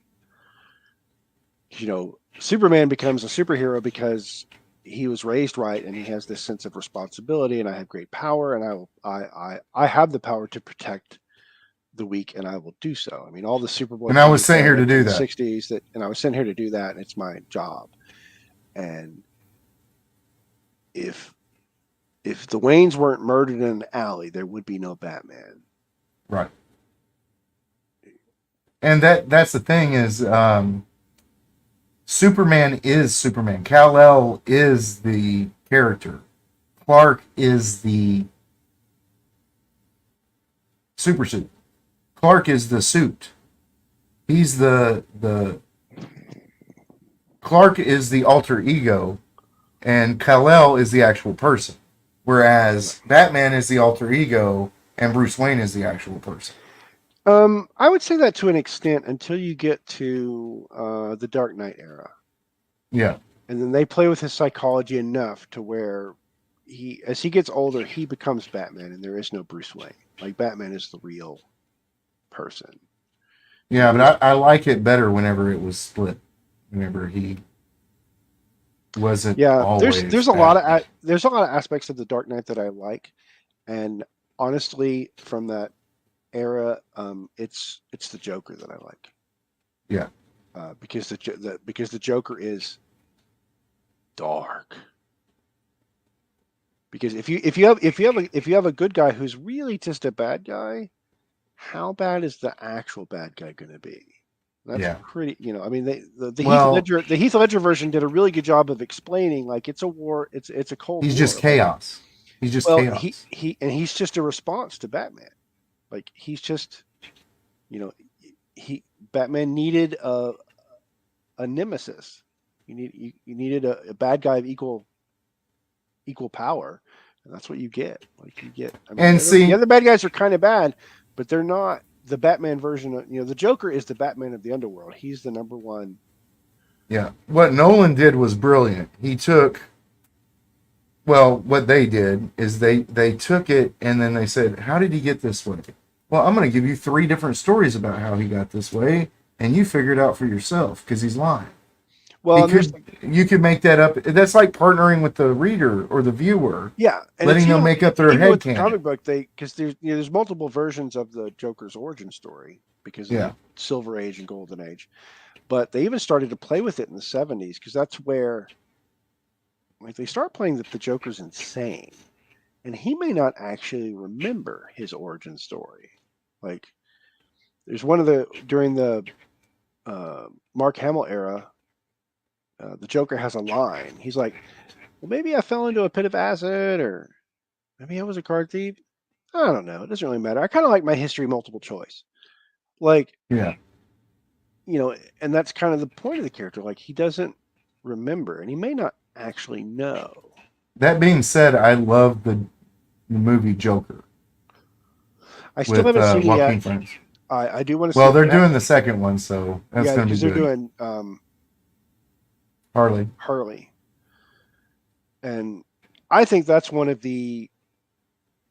that's a Cinderella story of the DC universe, because Harley started off as a one-shot throwaway character.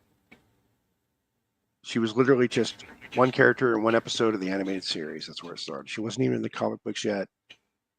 Like, she Yeah, it was, started in the '90s yeah, during our yeah, when we were most involved in yeah. watching. She doesn't Well, show the up till, Batman like, the animated series was yeah, is the that's what they should be making movies of.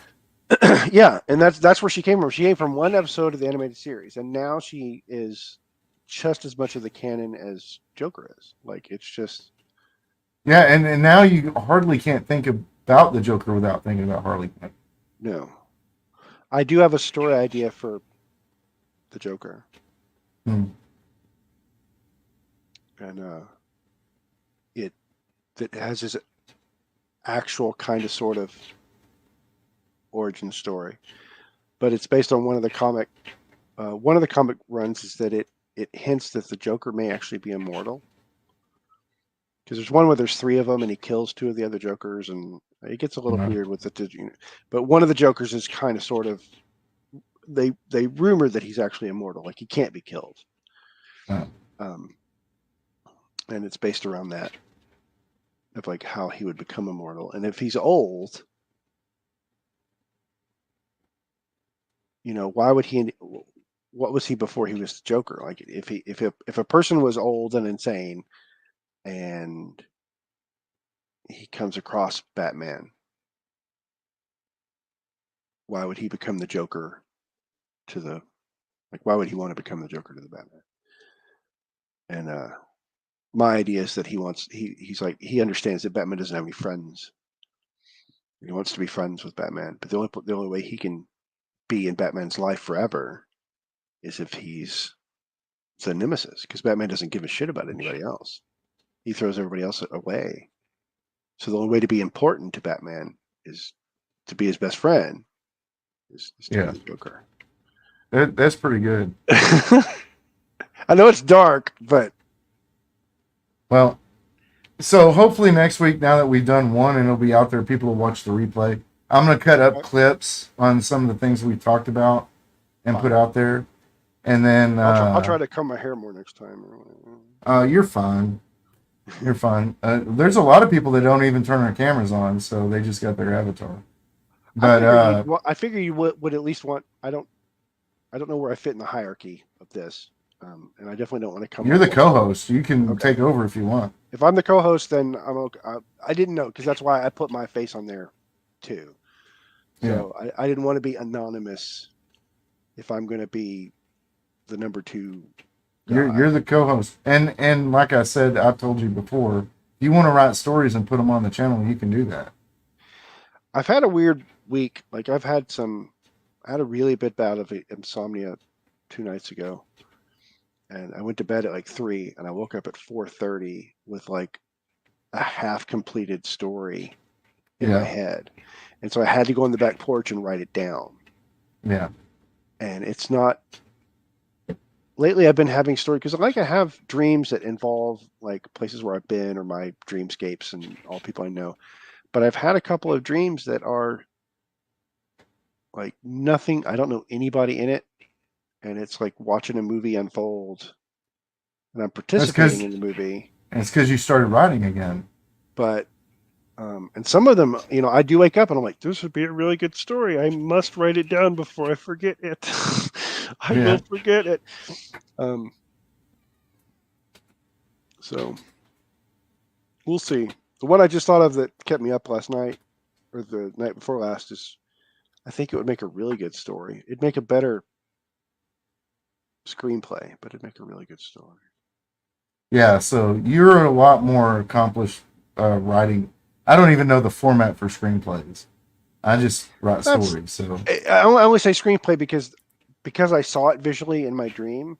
Like some of the things would be hard to describe because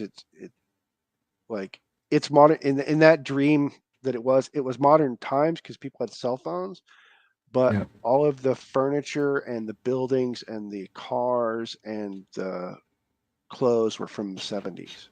Like everybody was Oh dressed wow. like it was the 1970s.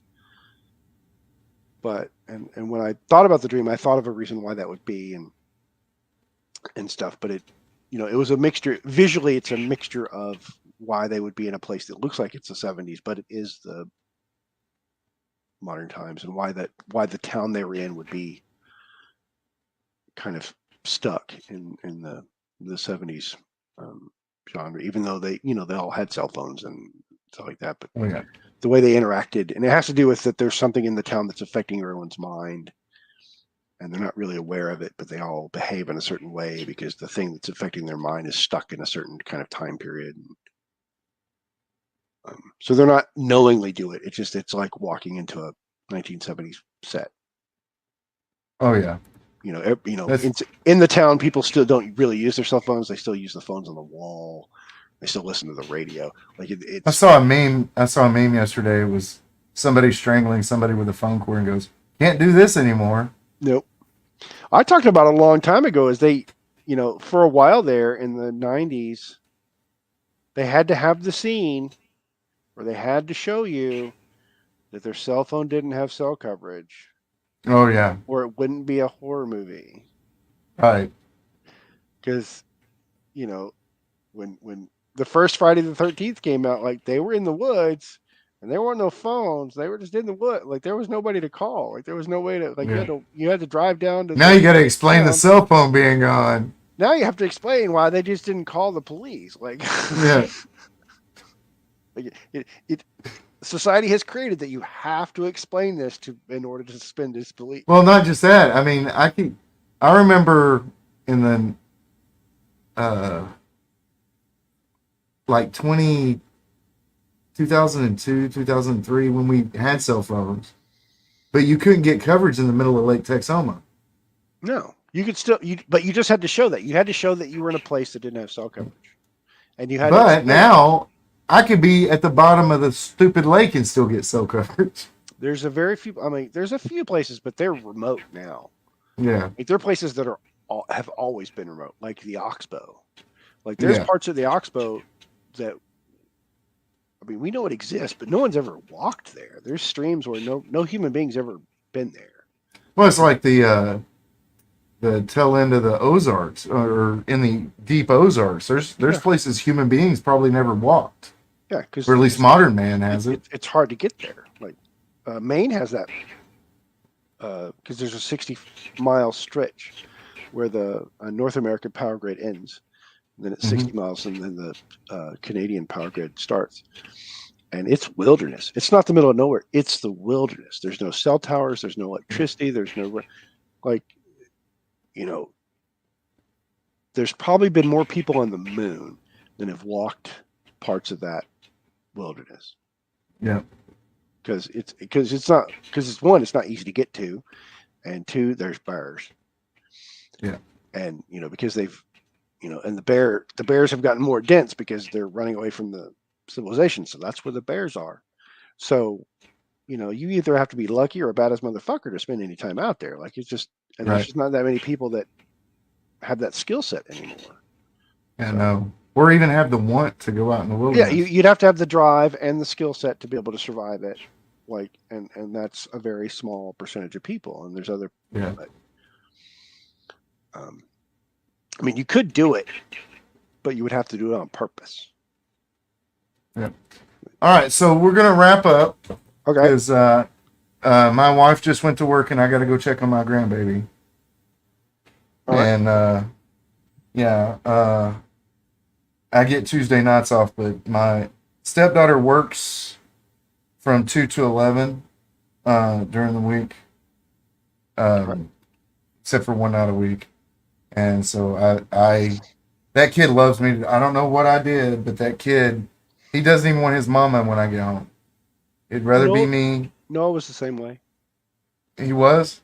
I still have the mental I still have the mental image of him clinging to the door when you would leave or come back. Yeah. Yeah. Like just like no. Now granted, Well, now that once I learned your once I got to know your wife at the time better, I could understand why he was wanting to not be in the house. That's why the minute he turned 18 and graduated high school, he moved in with me. He said enough of this. I don't blame him. But yeah, I mean, I love you, Jack, and I love you enough to tell you that I hate your ex-wife. Yeah, well, that one for. Well, we're gonna go. We're gonna do this again next week. We'll do it at 7:30. Yeah, that works better for me. 7:30 to 9:30, and then and the other reason I wanted to schedule on Tuesday is because usually she's off on Tuesdays. Yeah, this is just a weird week where she's off Wednesday. Yeah, Tuesday's good for me. Wednesdays we're kind of sort of doing yoga now. Yeah, it's good for me. My one gaming night has moved from Monday to Thursday, I think. But yeah. So Chances roped me into playing online games where we kill people. Yeah, well, I like doing that with Noah. But all right, so we'll be back 7:30 next Tuesday, and we'll do a different story. Maybe we'll have a little bit more people in the chat. We'll be able to let them tell us what they would like to see. And as it gets going, I guess we'll start taking ideas for what the next week's story idea will be. And absolutely, we'll go with your suggestion to figure out it's going to be a jungle theme next week, and I'll try to get some notes on that. Okay. All right. All right.